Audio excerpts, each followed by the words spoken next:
Hello traders, तो चलिए शुरू करते हैं आज का हमारा मार्केट एनालिसिस वीडियो। देखते हैं 9th ऑफ मई यहाँ पे निफ्टी एंड बैंक निफ्टी में हम कहाँ पे ट्रेड कर सकते हैं और उसके पीछे उसका लॉजिक क्या होगा। निफ्टी की एक्सपायरी होगी कल, डेफिनेटली एक मोमेंटम एक्सपेक्टेड रहेगा क्योंकि बैंक निफ्टी ने आज सच आज कोई बड़ा मोमेंटम नहीं दिखाया है और इसी तरह ये रेंज में तो नहीं टिकेगा, तो डेफिनेटली ये कहीं ना कहीं तो मोमेंटम करेगा, जिसका रिपल इफेक्ट हमें Nifty as well as basically बाकी इंडेक्सेस पे भी देखने मिल सकता है।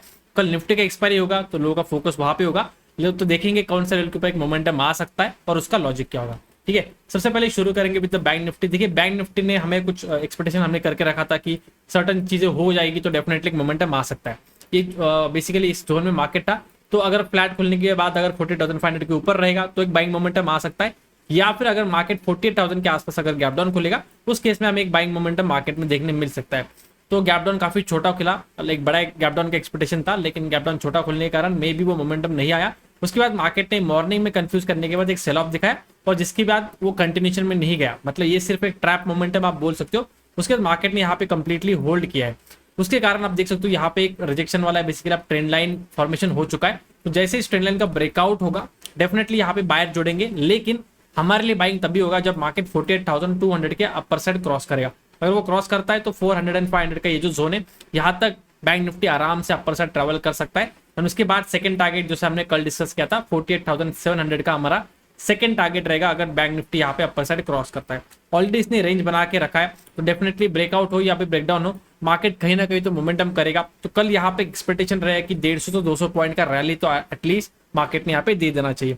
आज जो मैंने यहाँ पे समवेयर लाइक जब टॉप पे आया था तब मैंने यहाँ पे बाइंग करने की कोशिश की थी, लेकिन वो बेसिकली फेल हो गया। वहां पे मेरा एक स्टॉप लॉस लगा, रफली 20 पॉइंट्स का ऑप्शन में जो स्टॉप लॉस होता है वो वहां पे उसने हिट कर दिया। तो आज का दिन मैंने यहाँ पे नेगेटिव में क्लोज किया है, बट डेफिनेटली क्योंकि उसके बाद कोई ट्रेड मिला नहीं, मॉर्निंग में यहाँ पे थोड़ा कंफ्यूजन था, तो मुझे लगा कि बाइंग की तरफ मोमेंटम आ सकता है, लेकिन प्रीमियम नहीं बढ़े तो वो ट्रेड मुझे कैंसिल करना पड़ा, उसमें एंट्री नहीं हुई। लेकिन जब मार्केट फिर से एक बार डिप मारा, मैं चाहता था कि अगर रिटेस्ट करके फिर से नीचे आता है तो फिर मैं इसमें पुट से पुट बाय करके इसमें प्रॉफिट कर लूँ, लेकिन मार्केट ने ऐसा कुछ नहीं किया। धीरे धीरे ये वोलेटाइल होते हुए थोड़ा अपर साइड मोमेंटम किया, लेकिन ऐसे मोमेंटम में हम सी बाय करके प्रॉफिट में भी नहीं कमा पाएंगे, क्योंकि मार्केट ऊपर तो जाता है लेकिन फिर से नीचे आएगा तो प्रीमियम जितना गेन हुआ उससे ज्यादा वो डीके होगा। एक्सपायरी के दिन तो एटलीस्ट वैसा ही होता है। तो एक्सपेक्टेड टारगेट अगर ब्रेकआउट आता है तो ही यहाँ पे बाइंग की जा सकती है, और वही मैंने टेलीग्राम के ऊपर अपडेट किया था कि जब फ्यूचर का हाई ब्रेक होगा तब हमारे लिए बाइंग मोमेंटम आ सकता है। मैंने थोड़ा अर्ली एंट्री करने की कोशिश की और डेफिनेटली वो प्लान फेल हो गया। फ्यूचर ने ऐसा हाई निकाला नहीं और मोमेंटम यहाँ पे कोई बना नहीं, ठीक है। लेकिन डेफिनेटली कल आप देख सकते हो कि कल अगर फ्यूचर का हाई ब्रेक होता है तो डेफिनेटली मोमेंटम मिलेगा। उस केस में अगर आप फ्यूचर का हाई नहीं भी देखते हो तो स्पॉट के हिसाब से ये जो लेवल है विच इज रफली 48,200 उसके ब्रेकआउट के ऊपर यहाँ पे एक बाइंग मोमेंटम आ सकता है। 48,400 से 500 ये होगा फर्स्ट जोन प्रॉफिट के लिए जैसे मैंने बोला, एंड 48,700 रहेगा second target for the bank Nifty. अगर लेट से बैंक निफ्टी नीचे आता है, लेकिन नीचे आने के लिए यहाँ पे भी स्कोप है क्योंकि एक दिन रुक चुका है, तो डेफिनेटली यहाँ पे डाउन साइड भी आ सकता है। उस केस में 47,700 एंड 47,500 ये दो टारगेट रहेंगे बैंक निफ्टी के लिए ऑन द लोअर साइड, लेकिन उसका कंफर्मेशन आपको लेना पड़ेगा। जैसे कि यहाँ पे ब्रेकआउट मिलता है तो तुरंत ट्रेड होगा, क्योंकि यहाँ पे मल्टीपल टाइम्स मार्केट ने टेस्ट किया है। अगर आप फ्यूचर का चार्ट देखो तो और आपको क्लियरिटी मिलेगी इसके बारे में कि कैसे मार्केट ने हाई के आसपास बहुत टाइम यहाँ पे टेस्ट कर लिया है, तो वो लेवल वीक हो चुका है। मतलब जैसे ब्रेक आएगा चांस है कि वो कंटिन्यू कर दे, लेकिन सेलिंग की तरफ ऐसा नहीं है। एक सेल ऑफ आया फिर मार्केट रिकवरी करते हुए इस तरह से अभी आके रुका है, तो ये किसी के लिए डब्ल्यू पैटर्न भी है। तो अगर नीचे निकलता है तो मार्केट को फिर से यहाँ पे कंफर्मेशन करना पड़ेगा, मतलब इधर मार्केट को आज का जो लो है यहाँ पे आके एक बाउंस देके ब्रेक करना पड़ेगा, या फिर अगर डायरेक्टली ब्रेकडाउन करता है तो रिटेस्ट के बाद ही हम यहाँ पे फिर सेलिंग के हिसाब से मार्केट को देख पाएंगे। तो सेलिंग के लिए आपको थोड़ा वेट एंड वॉच करके सेल करना पड़ेगा। बाइंग के हिसाब से तो ब्रेकआउट लेवल ऑलरेडी रेडी है, बस अगर ब्रेकआउट होता है तो बस हमें वहां पे सेटअप फाइंड आउट करते हुए ट्रेड लेना है। अगर आप निफ्टी की बात करते हो तो निफ्टी भी यहाँ पे बाइंग के हिसाब से काफी रेडी मुझे दिख रहा है, क्योंकि ये एक प्राइस एक्शन होता है, बेसिकली एक वेज पैटर्न होता है जिसमें normally breakout on the higher side होता है।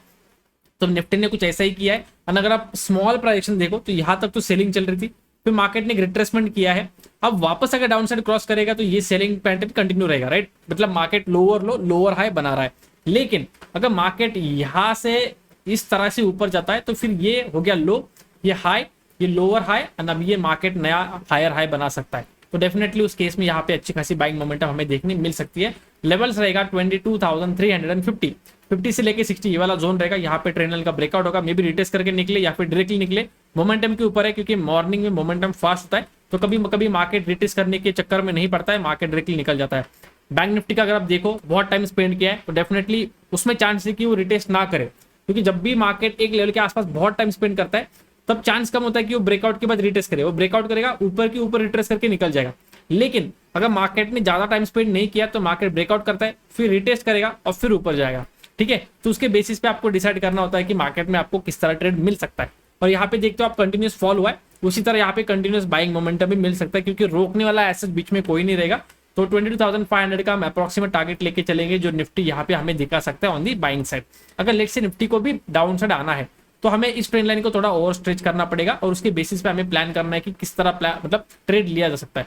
अगर ब्रेकडाउन भी करेगा, कोई लोग लेट से इस तरह से ट्रेंड लाइन बना के बैठे, तो कल अगर ब्रेकडाउन होता है अगेन लो के आसपास आके इसने एक बाउंस देना चाहिए, और उसके बाद अगर 22,200 का लेवल ब्रेक डाउन करता है, सॉरी आपको दिखता नहीं होगा, हाँ, अगर 22,200 का लेवल यहाँ पे ब्रेकडाउन होता है तभी आपको यहाँ पे सेल प्लान करना है। लेकिन एक रिट्रेसमेंट अगर मार्केट देगा तो, अगर लेट से मार्केट रिट्रेसमेंट नहीं देता है तो उस केस में दूसरा ऑप्शन ये बचता है मार्केट के पास कि लेट से ब्रेकडाउन हो गया, फिर रिटेस्ट किया और फिर यहाँ पे गिरेगा, तो 22,100 का यहाँ पे टारगेट रहेगा, एंड उसके बाद 22,000 का सेकंड टारगेट रहेगा for the Nifty on the lower side. इसका मतलब मार्केट बेसिकली यही चैनल जो है इसी को एक्सटेंड करते हुए यहाँ पे मोमेंटम कर रहा है। तो उसके बाद 1-2 दिन बाद, 4 दिन बाद, पता नहीं, उसके बाद में भी वो breakout they they.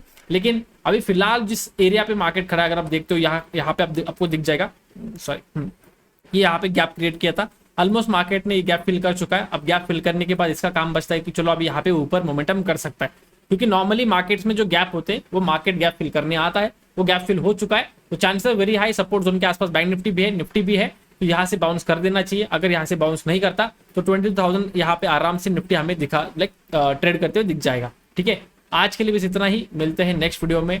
Till then good bye, thank you so much for watching.